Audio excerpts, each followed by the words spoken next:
Halo, kembali lagi di channel Bercerita. Apa kabar kalian? Semoga selalu diberikan kesehatan dan rezeki yang berlimpah dari Allah Subhanahu wa Ta'ala. Kali ini kita akan bercerita tentang Taman Arwah. Kisah ini ditulis oleh @mika0619. Taman Arwah, sebuah wahana rekreasi di salah satu kota di wilayah Jawa bagian barat yang pada saat jam operasional ramai dikunjungi orang.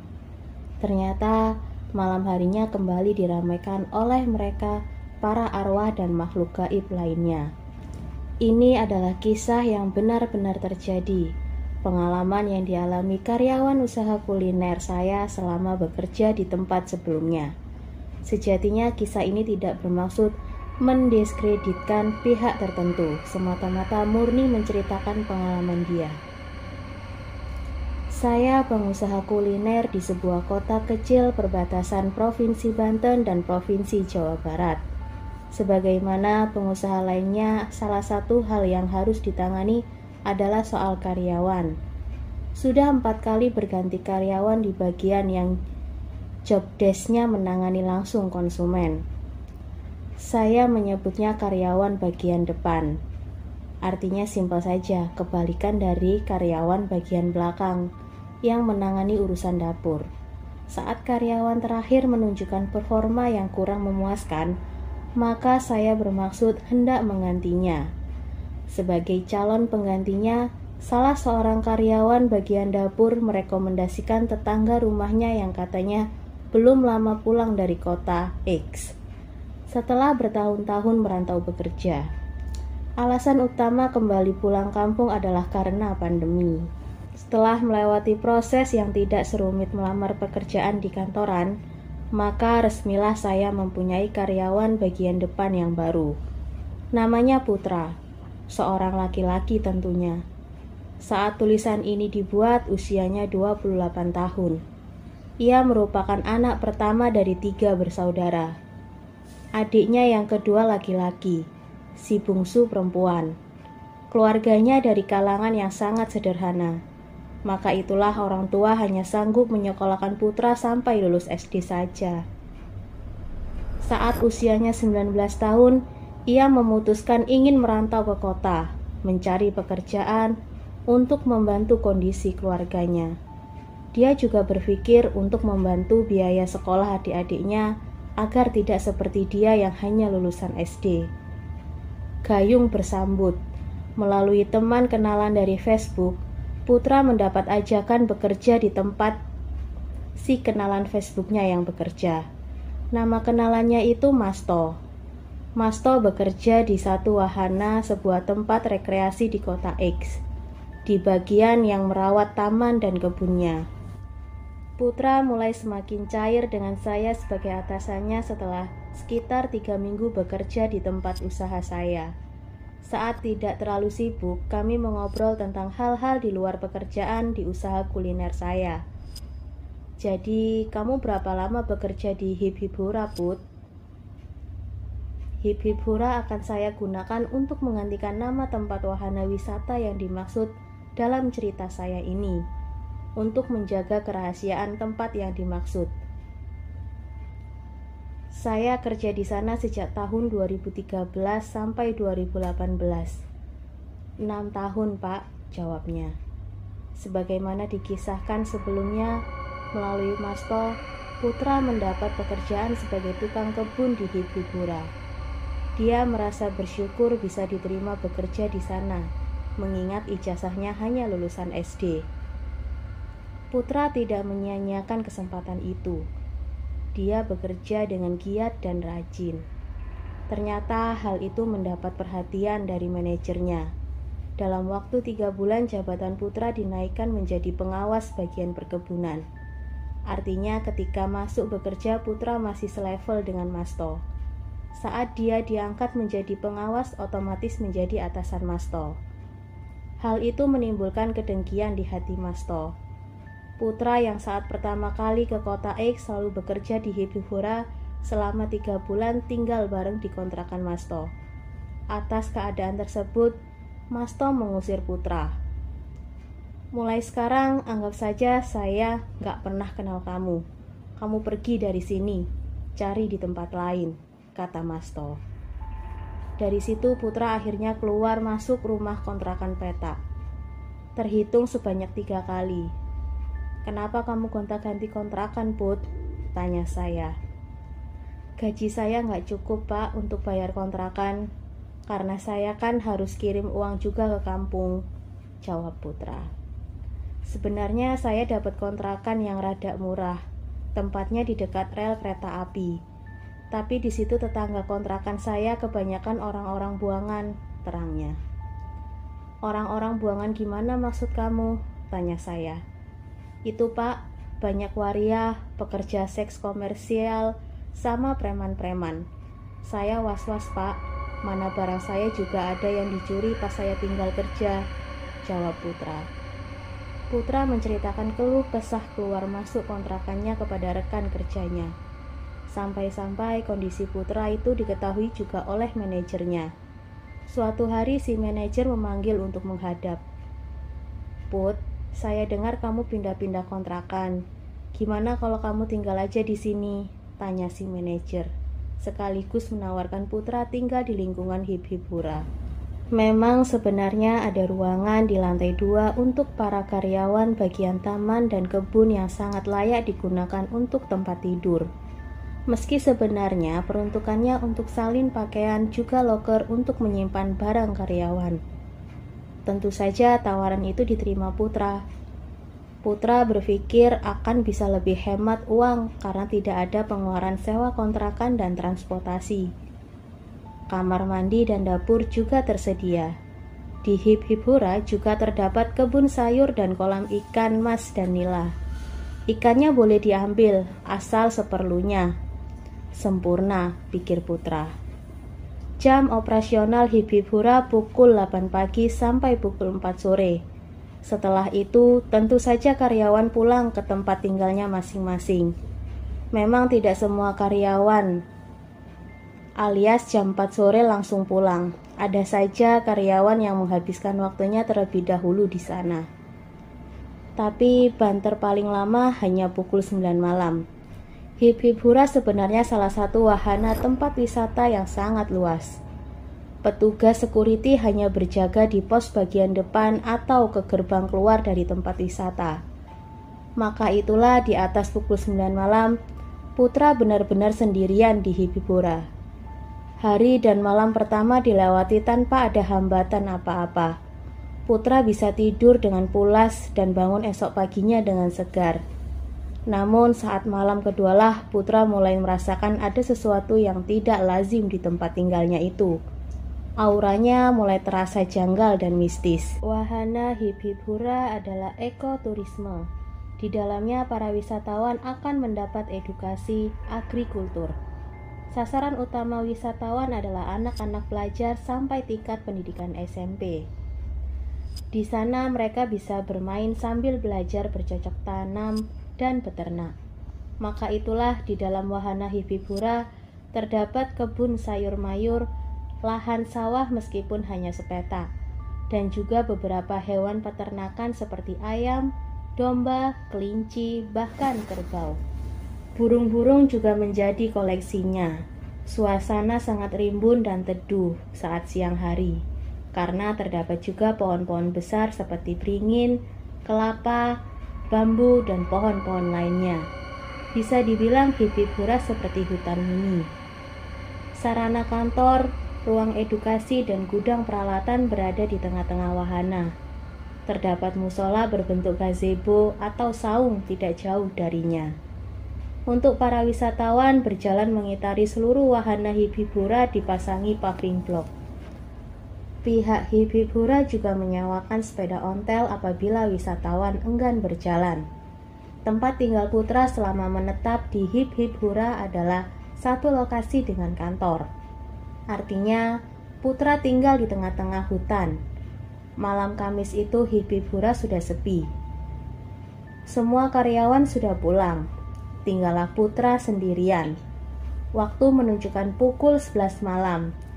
Saat menonton televisi, dia merasa lapar. Beranjaklah dia ke dapur kantor, atau bahasa kerennya pantry, yang berada di bawah. Putra bermaksud hendak memasak mie instan rebus. Supaya mie rebusnya lebih nikmat, terpikir olehnya dibubuhi cabai dan ditambahi daun sawi.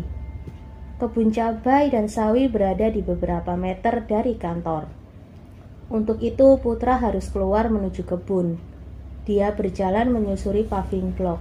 Tiba-tiba angin berhembus lebih kencang dari biasanya, sampai-sampai menggoyangkan batang pepohonan, seolah pepohonan itu menarikan semacam gerakan ritual.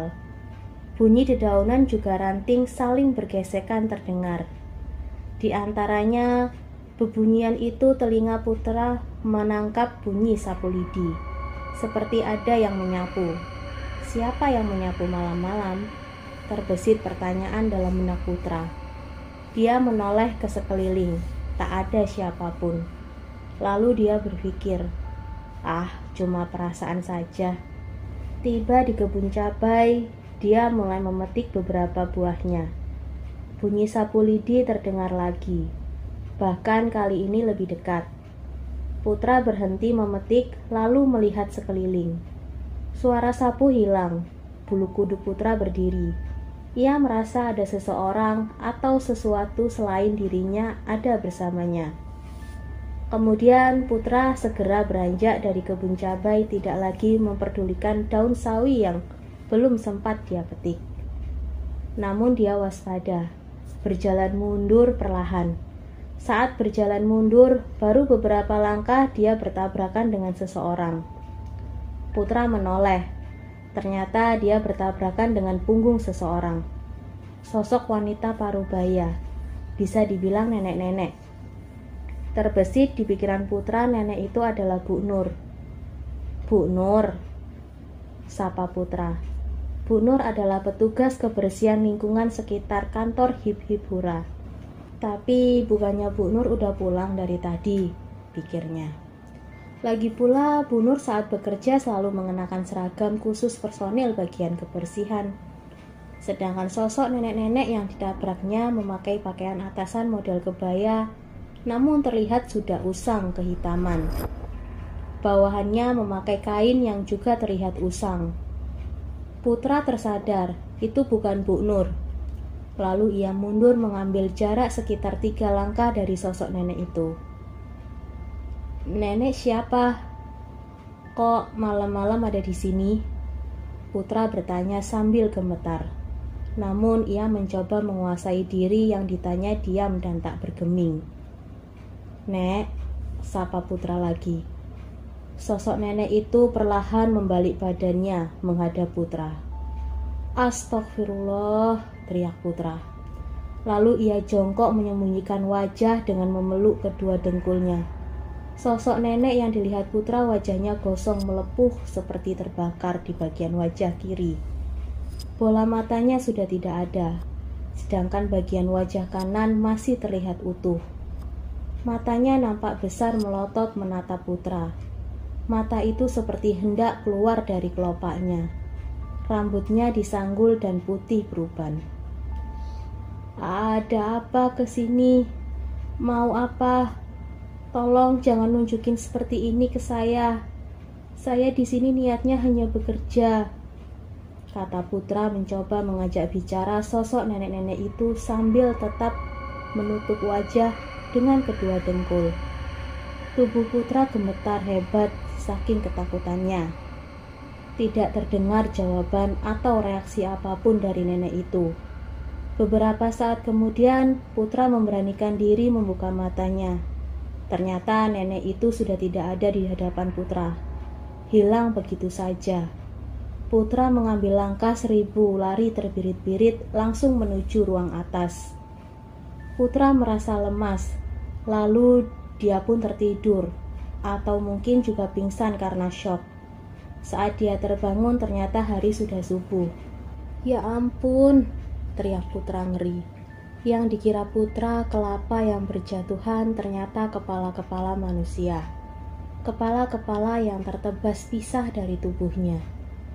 Saat jam kerja, Putra menceritakan pengalaman semalam ke rekan kerjanya. Anton namanya. Anton sudah lebih dulu bekerja di Hip Hip Hura 2 tahun dari Putra.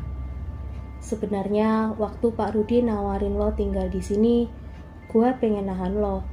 Tapi lo kayak yang antusias gitu. Lagian gue juga tahu sih masalah keuangan lo. Jadi gue pikir ya udah, mudah-mudahan lo gak kenapa-napa. Gak taunya, kata Anton setelah mendengar penuturan Putra. Kenapa Ton? Kasih tahu gue dong, ada apa? Pinta Putra. Sebenarnya sebelum lo juga ada karyawan yang pernah tinggal di sini, namanya Budi, papar Anton. Lalu dia melanjutkan. Setelah seminggu dia tinggal, ada kecelakaan. Dia jatuh dari lantai 2. Terus dia... Kenapa dia, Ton? Tanya Putra memburu. Dia meninggal setelah sempat 2 hari dirawat di rumah sakit, terang Anton. Wah, itu kejadiannya kapan?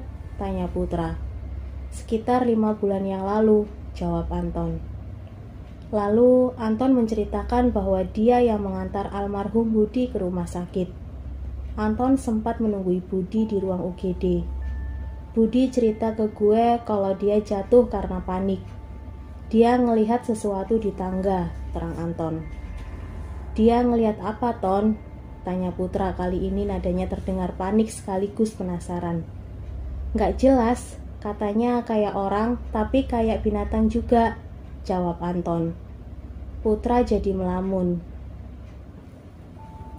Putra juga menceritakan kejadian semalam ke Bu Nur. Orang yang semalam disangkanya sedang menyapu. Bu Nur bilang, mending kamu jangan tinggal di sini, cuman cari mati aja. Tapi Putra berniat tetap mencoba tinggal, meski alasan sebenarnya adalah dia tidak punya pilihan lain. Malam-malam berikutnya, Putra terus-menerus diganggu oleh suara-suara orang yang sedang mandi sambil bersenandung di kamar mandi. Bunyi panci dan penggorengan seperti ada orang memasak di pantry. Juga suara bel dari sepeda ontel. Tapi sejak kejadian nenek-nenek nyapu, dia enggan turun ke bawah. Jam 10 malam dia sudah berdiam di kamar atas saja. Hingga satu malam Putra terbangun.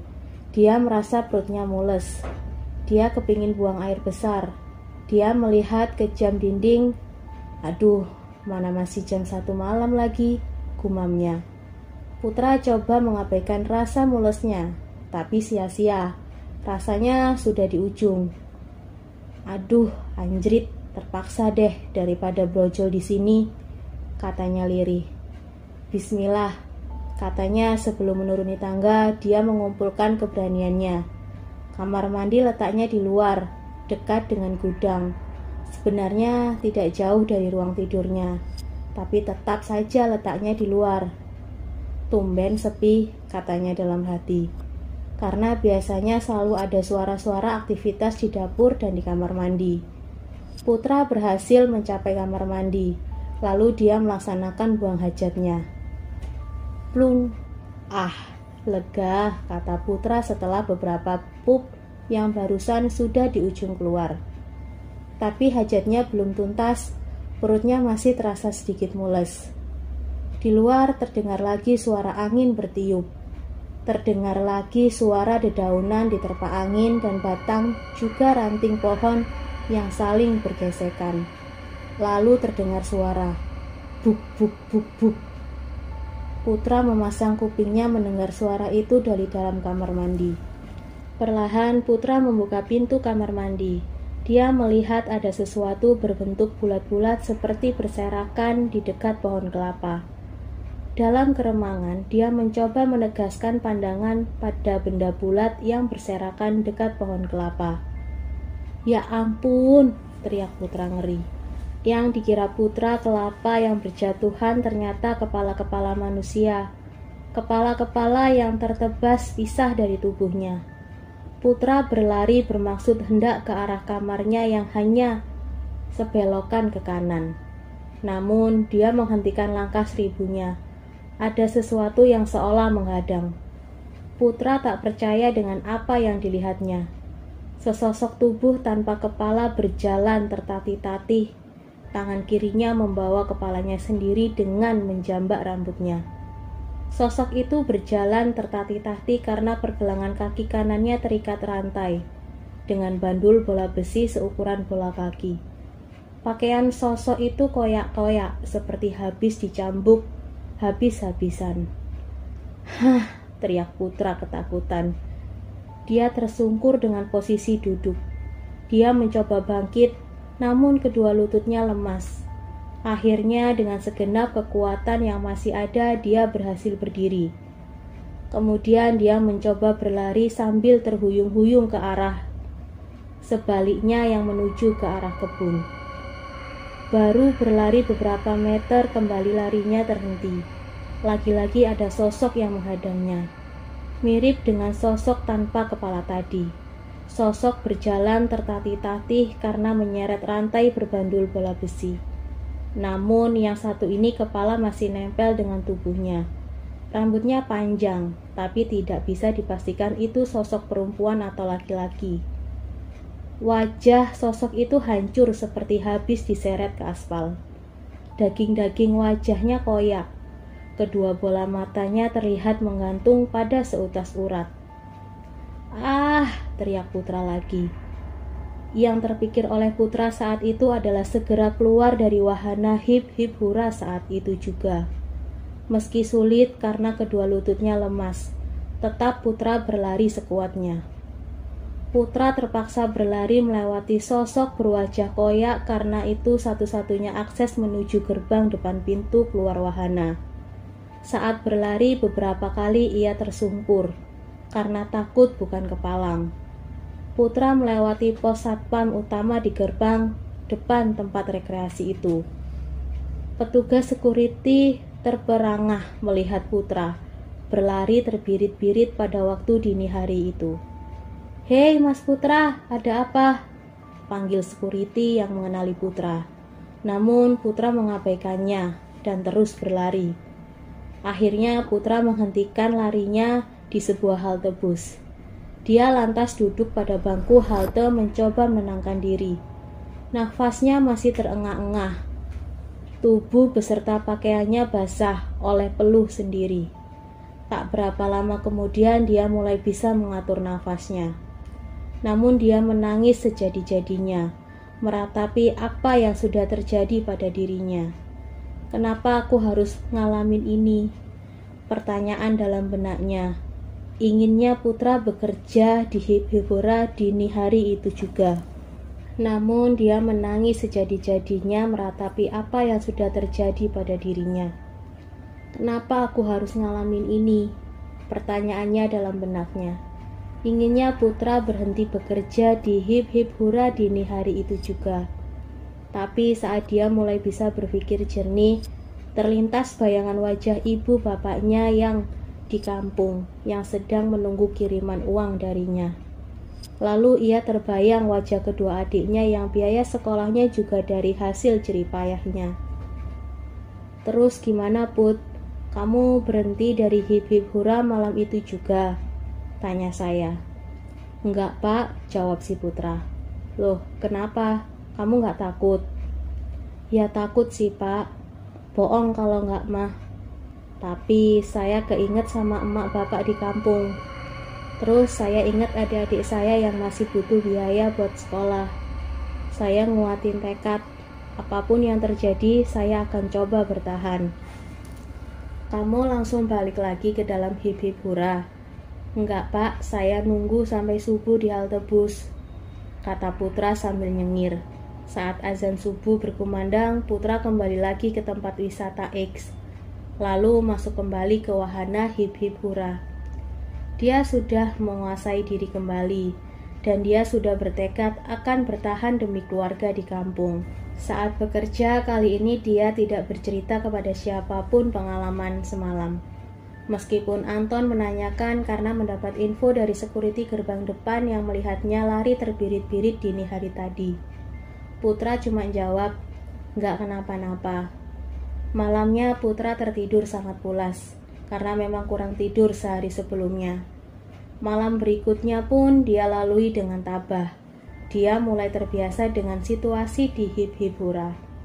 Gangguan-gangguan dari mereka yang tak kasat mata, penunggu Hip-Hip Hura bukan tidak ada sama sekali. Tetap ada meskipun tidak setiap malam. Putra sudah terbiasa dengan suara orang mandi sambil bersenandung di kamar mandi. Sudah terbiasa dengan aktivitas seperti ada yang memasak di pantry. Oh iya, bunyi lonceng sepeda ontel. Suatu malam Putra menggelitik untuk mengintip ke bawah dari balkon lantai atas kamarnya. Saat mendengar bunyi lonceng sepeda ontel, kring kring kring kring, ramai sekali. Ternyata sepeda-sepeda ontel yang disewakan itu berjalan sendiri lalu lalang.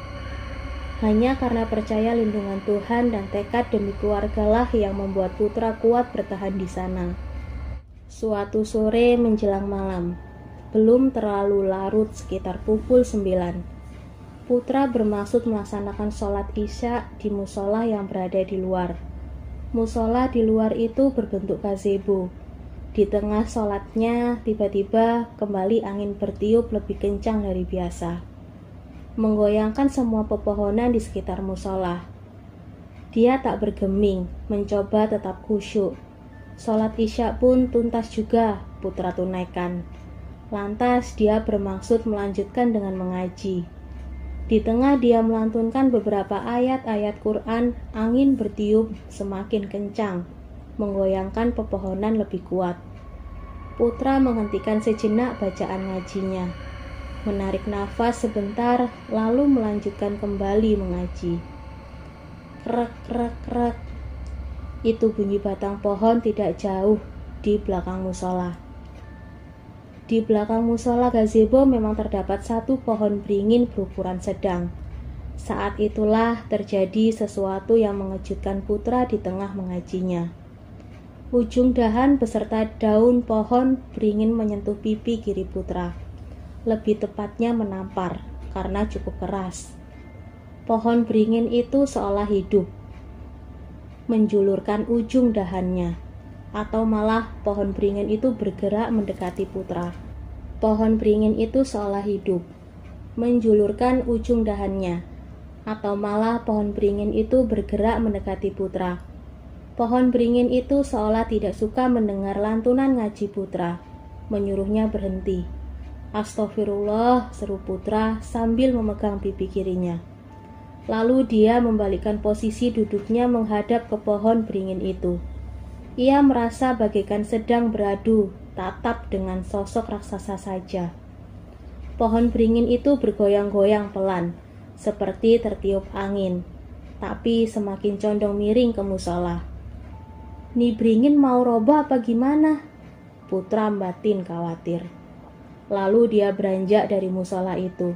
Tidak ingin ambil resiko tertimpa pohon. Jadi itu pohon gerak, Put? Tanya saya. Kayaknya iya, Pak. Gak suka saya ngaji, jawabnya. Ah, gila tuh tempat. Ngeri banget sih, respon saya. Terus penampakan apa lagi yang kamu lihat, Put? Saya jadi penasaran dibuatnya. Sejenak Putra terlihat berpikir mencoba mengingat-ingat pengalamannya. Oh ini Pak, ada penampakan noni-noni Belanda sama anak-anak bulenya. Apa itu sebutan anak Belanda zaman dulu Pak? Sinyo, jawab saya. Nah iya itu Pak, noni-noni Belanda sama sinyo-sinyo Belanda, kata Putra menegaskan. Ngapain mereka? Tanya saya. Kan kalau dari pagi sampai sore yang wisata ke Hip-Hip Hura manusia. Nah malam-malam tertentu gantian mereka yang berwisata ke situ sekeluarga, terang Putra. Kalau penampakan kayak setan yang ngetop gitu ada nggak Put? Tanya saya lagi. Setan ngetop gimana tuh Pak? Putra balik nanya, bingung. Itu loh kayak kunti, pocong, genderuwo, kolong wewe, tuyul, terang saya. Oh itu, ada Pak, saya pernah lihat. Kuntilanak suka terbang dari pohon satu ke pohon lainnya. Terus tuyul, saya suka lihat mereka di kebun jagung, terang Putra. Ngapain mereka di situ? Wujudnya bener nggak sih kayak yang suka digambarin di TV? Tanya saya. Joget-joget aja Pak, mantatin saya. Dah gitu ilang. Saya ngeliatnya aja takut. Juga lucu juga, hehehe, kata Putra sambil ketawa. Putra menerangkan bahwa kurang lebih benar penggambaran tuyul di TV. Wujud anak-anak, kepalanya botak plontos, ada gigi seperti taring keluar dari mulut di sudut bibir bawah. Hanya mengenakan kain yang dibuntal seperti popok dan bola matanya putih semua, mengkilat seperti kelereng. Namun demikian, sosok yang lebih sering menunjukkan diri adalah sosok manusia yang dirantai yang beberapa waktu lalu membuat Putra bermalam di halte bus. Meskipun Putra tidak melihat, hanya dengan mendengarkan dari lantai atas kamarnya, dia tahu dari bunyi tanda kehadiran mereka. Cerak, seret, cerak, seret. Itu bunyi lantai kaki dan bandul bola besi yang diseret. Telah 2 bulan Putra tinggal di Hipipura. Dia makin terbiasa dengan suasananya, makin terbiasa dengan para penghuninya. Tapi jika sendirian dan di atas jam 9 malam, dia memilih tidak sholat dan mengaji lagi di musola gazebo, dan memilih melakukannya di ruangannya. Terlalu banyak gangguan, katanya. Rekan kerja di Hipipura selain Anton yang akrab juga dengannya adalah Teddy. Putra menunjukkan foto mereka bertiga ke saya di handphonenya. Ini Anton, yang ini namanya Teddy Pak, katanya sambil menunjuk ke layar handphonenya. Pada waktu tertentu di luar jam kerja mereka bermain futsal. Teddy ini kerap kerasukan, atau bahasa lebih umumnya kesurupan. Saat sedang berada di Hipipura, saat kesurupan ada kalanya dia membentak-bentak Putra. Suaranya berubah-ubah, kadang suara laki-laki, kadang suara perempuan, suara nenek-nenek, suara kakek-kakek, suara berlogat bule, suara anak-anak. Bentak-bentak gimana Put? Tanya saya. Pergi kamu dari sini, pergi kamu, pergi. Begitu Putra memeragakan Teddy saat sedang kesurupan. Ada yang nangis aja, ada yang teriak-teriak, ada yang merintih minta tolong, tambahnya. Pernah saya mimpi serem banget Pak, kata Putra. Mimpi apa? Tanya saya. Saya melihat penyiksaan sadis banget Pak. Ada yang kepalanya dihantam balok, ada yang ditusuk-tusuk perutnya, dadanya, matanya, kepalanya dipancung, ada juga yang ditembak, dicambukin sampai berdarah-darah. Ada yang diperkosa rame-rame juga. Ih, serem Pak, ngeri saya kalau inget, urai Putra sambil bergidik. Tunggu dulu, penyiksaan kata kamu, tanya saya. Iya Pak, penyiksaan, kata Putra menegaskan. Menurut catatan sejarah di lokasi wisata X, memang pernah terjadi penyiksaan sekaligus pembunuhan. Dahulu tahun 1942, saat tentara Jepang datang ke Indonesia sampai akhirnya masuk ke kota X setelah melucuti militer Belanda. Hari-hari berikutnya mereka mulai menangkapi orang-orang Belanda, bahkan pribumi yang dianggap simpatisan pemerintah kolonial Belanda. Kemudian mereka digiring ke sebuah lokasi. Disitulah akhir hidup para tawanan tentara Jepang ini.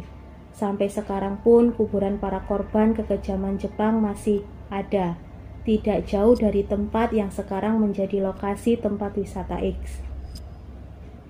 Kalau menurut Om Hao, tokoh spiritual yang cukup terkenal itu, apa yang terlihat Putra dalam mimpinya itu adalah konsep retrokognisi. Dalam kasus Putra, melalui mimpi dia diperlihatkan tragedi yang pernah terjadi di situ sebelum sekarang tempat itu menjadi wisata. Kamu udah kayak Om Hao Put, bisa ngelihat kejadian zaman dahulu, kata saya. Oh, jadi dulu di situ tempat pembantaian Pak, respon Putra. Iya, kebetulan saya juga penggemar sejarah. Setahu saya memang begitu, timpal saya.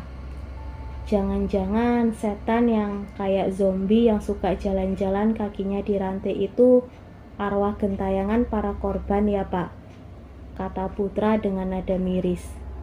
Bisa jadi Put, respon saya. Saat mengatakan demikian, Putra menunjukkan ke saya lengannya merinding.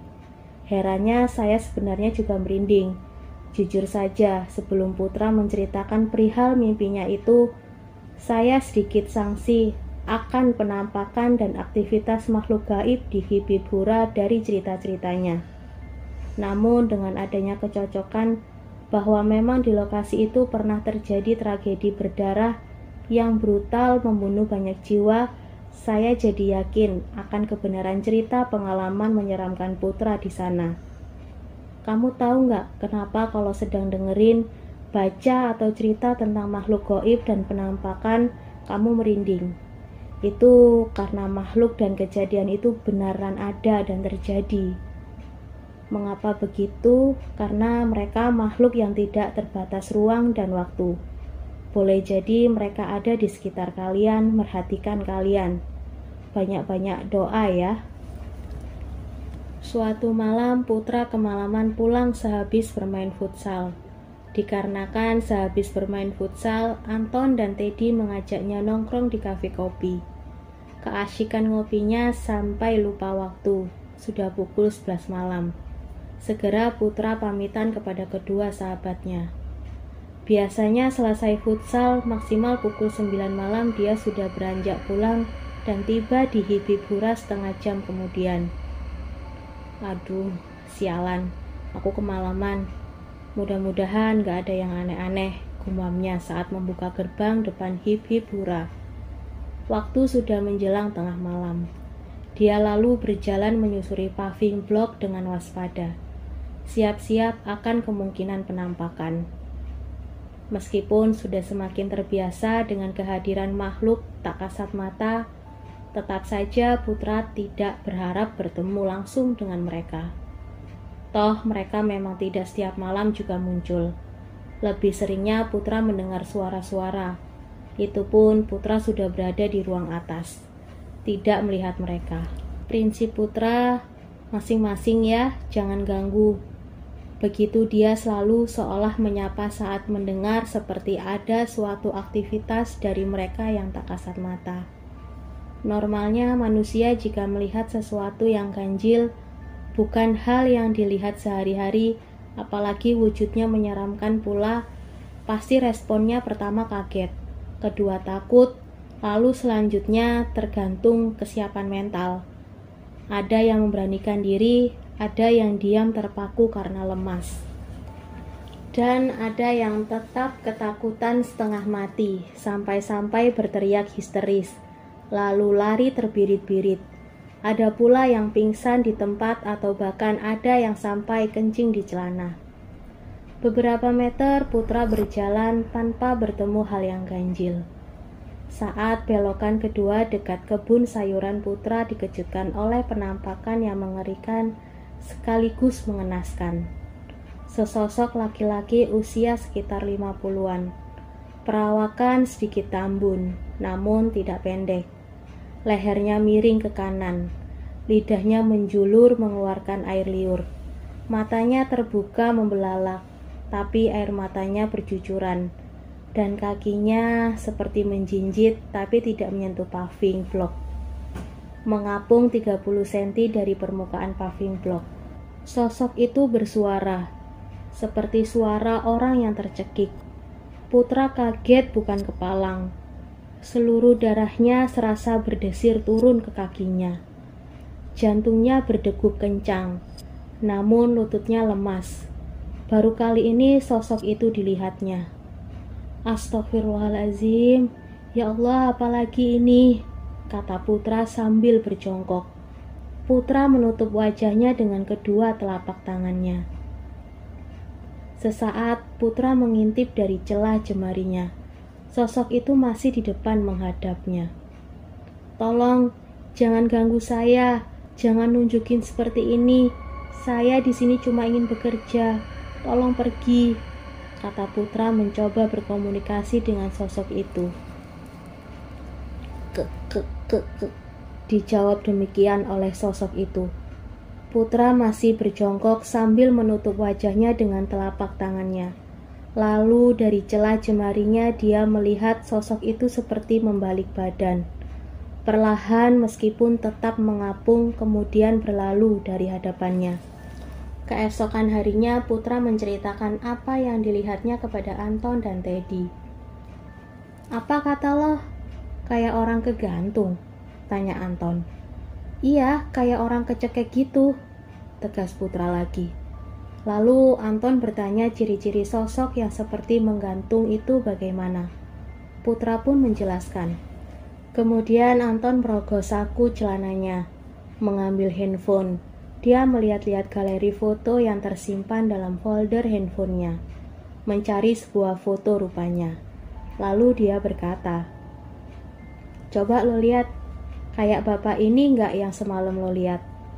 tanya Anton sambil menunjukkan layar handphonenya ke Putra. Putra meraih handphone Anton demi lebih jelas melihat foto bapak yang dimaksud Anton. "Ya Allah, bener Ton, yang gue lihat bapak ini," kata Putra, wajahnya berubah pucat. Anton menunjukkan foto pada momen ulang tahun si bapak sekitar 1,5 tahun yang lalu yang dirayakan di Hip Hip Hura bersama seluruh karyawan. "Lo tahu nggak siapa bapak ini?" tanya Anton. Putra menggelengkan kepalanya. "Namanya Pak Dwi. Dia pimpinan Hip Hip Hura sebelumnya," terang Anton. 1 bulan setelah perayaan ulang tahunnya, itu Pak Dwi ditemukan tewas gantung diri di pohon mangga di belakang gudang. Rumor yang beredar, dia bunuh diri karena frustasi istrinya selingkuh dengan lelaki lain. "Ton, Ted, gue minta jangan bilang siapa-siapa ya kalau gue ngelihat arwahnya Pak Dwi. Cukup kita-kita aja yang tahu," pinta Putra kepada 2 sahabatnya. Namun entah siapa yang tidak bisa menjaga rahasia, seminggu kemudian Putra dipanggil menghadap direktur utama tempat wisata itu. Hal itu dikarenakan penampakan arwah Pak Dwi menjadi topik pembicaraan di kalangan karyawan. Pesan Pak Dirut kepada Putra agar kabar yang menggegerkan ini jangan disebarkan ke kalangan luar. Begitu Putra keluar dari ruang Dirut, dia menggerutu. "Dasar, kalau nggak Anton ya si Teddy nih yang ember. Udah aku bilang jangan bilang siapa-siapa." Bulan berganti bulan, lalu tahun berganti tahun. Tidak terasa sudah 5 tahun Putra bekerja di Hip Hip Hura. Setelah musim libur lebaran tahun itu, Putra mengambil jatah cutinya. Dia lantas pulang kampung untuk berlebaran ke keluarganya.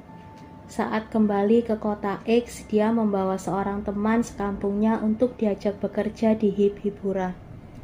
Baru 4 hari bekerja, saat jam operasional Hip Hip Hura selesai, teman sekampungnya itu bilang ke Putra ada keperluan yang harus dibeli di pasar. Namun sampai malamnya temannya itu tidak kunjung kembali ke Hip Hip Hura. Keesokan malamnya ibunda Putra menelpon. Ibundanya meminta Putra berhenti bekerja di Hip Hip Hura. "Tata ngasih tahu emak, di tempat kamu kerja banyak juriknya." Bahasa Sunda artinya hantu atau setan, kata ibunya Putra. Ternyata teman sekampung Putra itu bukan ke pasar, melainkan kabur balik lagi ke kampung. Dia tidak setahan Putra yang menghadapi gangguan-gangguan makhluk tak kasat mata penghuni Hip Hip Hura. "Udah nak, emak sama bapak juga gak mau ada apa-apa sama kamu. Emak mana tega anaknya harus terus-terusan ditemenin jurik di tempat kerjanya. Kamu berhenti ya nak dari situ. Cari kerja di tempat lain aja. Atau kalau kamu mau pulang kampung lagi juga gak apa-apa. Emak, bapak, sama adik-adik juga udah gak kenapa-napa," urai ibunya lagi. Putra pun sebenarnya saat bertahan di Hip Hip Hura kerap melamun. Berpikir apakah dirinya masih waras atau tidak dengan hidup berdampingan dengan para penghuni Hip Hip Hura yang sesekali menampakkan diri di hadapan Putra dengan berbagai wujud. Di sisi lain dia juga berpikir bahwa mungkin mereka para arwah-arwah itu mencoba menyampaikan sesuatu kepadanya. Jika keberaniannya sedang muncul, Putra mencoba mengambil gambar video penampakan makhluk tak kasat mata melalui kamera handphonenya. Tapi herannya dengan mata telanjang dia dapat melihat, sedangkan di kamera tidak terekam. Akhirnya di tahun ke-6 setelah dia memikirkan masak-masak dengan pertimbangan kesehatan mental dan atas desakan ibunya, Putra memutuskan berhenti bekerja di Hibibura. Saat keputusannya itu diambil sudah masuk tahun 2018. Lalu berbekal modal pesangon dan tabungan, serta pengalamannya mengurus taman dan kebun di Hibibura, Putra mencoba usaha berjualan bunga dan tanaman hias di kota Y. Saat pandemi COVID-19 melanda Indonesia, dunia usaha terpukul. Putra akhirnya memutuskan pulang kampung. Dia tetap berjualan bunga dan tanaman hias, namun secara daring. Untuk pendapatan dan kegiatan sehari-harinya dia bekerja di usaha kuliner saya. Put, apa para penunggu Hibibura nggak pernah ada yang nyamperin ke ruang atas ke tempat tidur kamu? Tanya saya. Sebenarnya ada, Pak, jawabnya. Kan ruang atas tuh nggak ada pintunya, langsung tangga aja akses turun naik. Jadi pas saya tidur, saya merasa ada yang ngebelai-belai saya. Pas saya melek, saya ngelihat jari-jari panjang sama kuku-kuku panjang di kening saya. Saya langsung kaget bangun. Saya ngelihat ada sesuatu turun dari tangga, sambungnya. Wujudnya gimana, Put? Nggak jelas, Pak. Jalannya tuh merayap, kayak cicak, tapi tubuhnya manusia. Mukanya mirip apa ya? Bapak tahu mak lampir nggak? Iya tahu. Nah, saya lihat kepalanya kayak mak lampir, tapi matanya bulat merah menyala. Oh, itu kali yang bikin panik karyawan yang tidur di Hibibura sebelum kamu. Yang jatuh terus meninggal itu, kata saya menyimpulkan. Iya Pak, sepertinya, kata Putra. Sekian kisah Taman Arwah. Semoga ada pembelajaran yang dapat diambil dari kisah ini. Jangan lupa like, komen, dan subscribe. Terima kasih.